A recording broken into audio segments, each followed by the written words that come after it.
This is the podcast of the Becoming Noble Substack, becomingnoble.substack.com.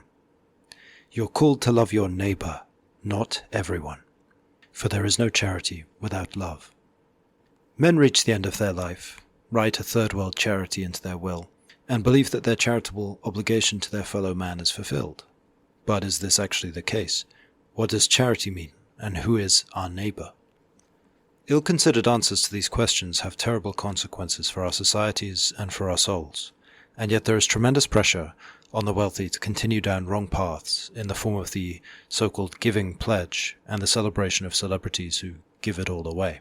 Whether you are Christian or not, it is worth reflecting on Luke 10:25-37, which is the parable of the Good Samaritan, which has become the foundational text upon which the Western understanding of charity is based.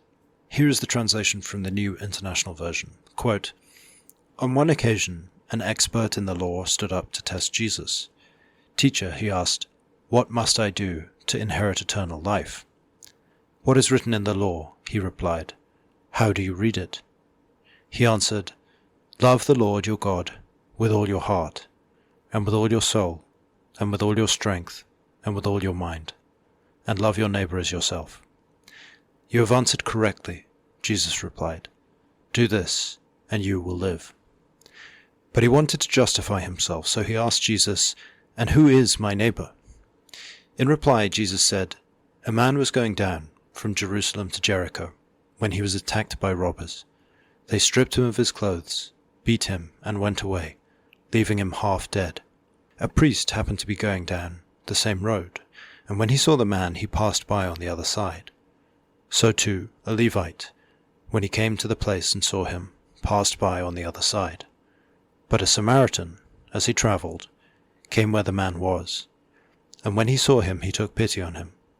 He went to him and bandaged his wounds, pouring on oil and wine. Then he put the man on his own donkey, brought him to an inn, and took care of him. The next day he took out 2 denarii and gave them to the innkeeper. 'Look after him,' he said, 'and when I return I will reimburse you for any extra expense you may have.'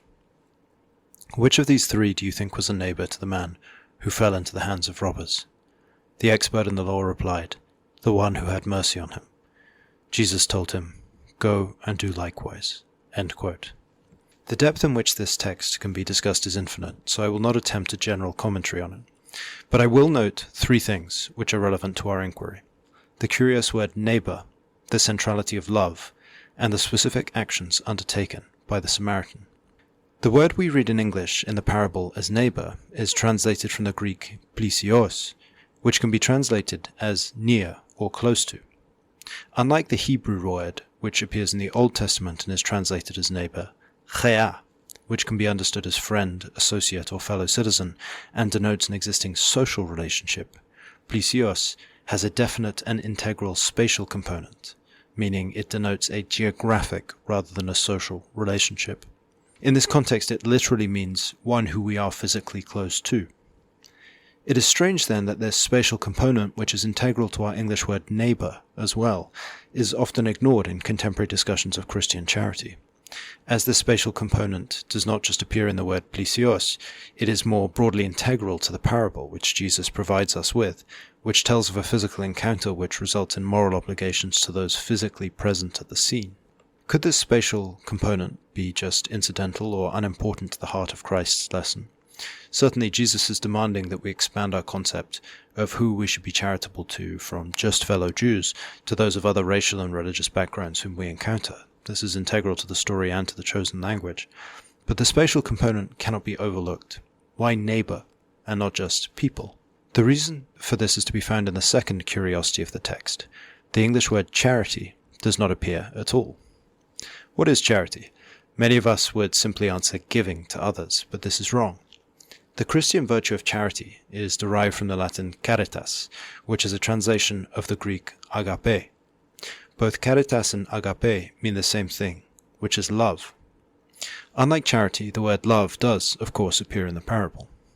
This is what charity is and always has been, love for our God and the extension of this love to our neighbors and friends. Christ states this plainly in John 15:12-13, quote, "My command is this, love each other as I have loved you. Greater love has no one than this, to lay down one's life for one's friends." End quote. This is universally understood in rigorous theological traditions. The Catechism of the Catholic Church, for example, states, quote, "Charity is the theological virtue by which we love God above all things for his own sake, and our neighbour as ourselves for the love of God." End quote. The fundamental distinction between the correct view of charity as love and the misguided modern view of charity as merely giving is made clear by St. Paul in 1 Corinthians 13:3. Quote, "If I give all I possess to the poor, and give over my body to hardship that I may boast, but do not have love, I gain nothing." End quote. In light of the understanding that charity is love, we begin to understand the necessity of the spatial component of the commandment to love our neighbour, as opposed to just people. We cannot love what we do not know. We are not God, and we do not know everyone. But our neighbours, people we can meet and know, we can love. Love is a necessarily social virtue. Indeed, even the most provocative of Christ's charitable commandments to love our enemy is still to love someone who is a personal presence in our lives. It might be protested that elsewhere in the New Testament an alternative phrase to neighbour is used, the so-called New Commandment, to love one another. In John 13:34-35, Jesus states, "A new command I give you, love one another. As I have loved you, so you must love one another. By this everyone will know that you are my disciples, if you love one another." Unfortunately for those who would insist that we are called to love everyone, this alternative phrase is actually more restrictive than the neighbour designation. The Greek translated into one another, which is allelios, designates an action done in two directions, indicating mutuality and reciprocity.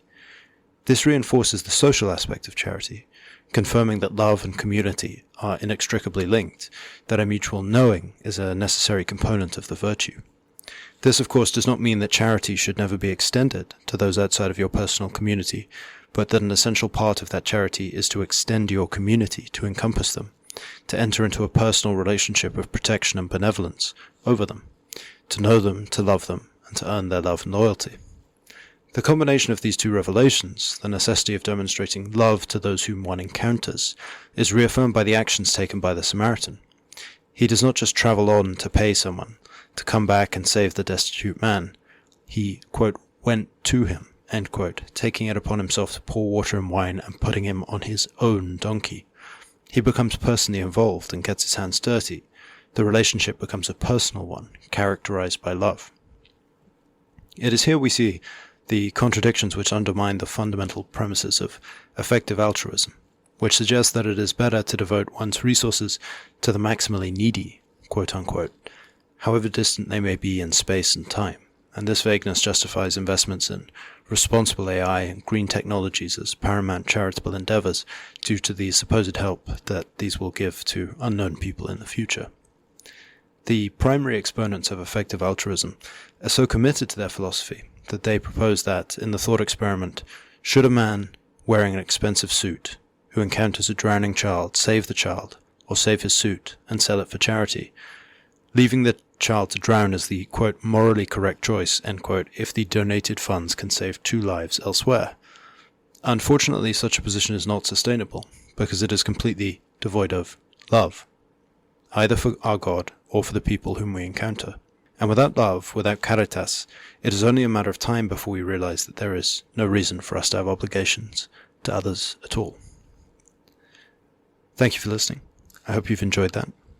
If you enjoyed the essay, please go to becomingnoble.substack.com, where you can find more essays, exclusive content, podcasts, as well as our wonderful community.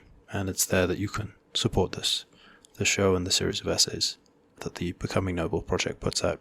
becomingnoble.substack.com. Sic transit imperium. Johann.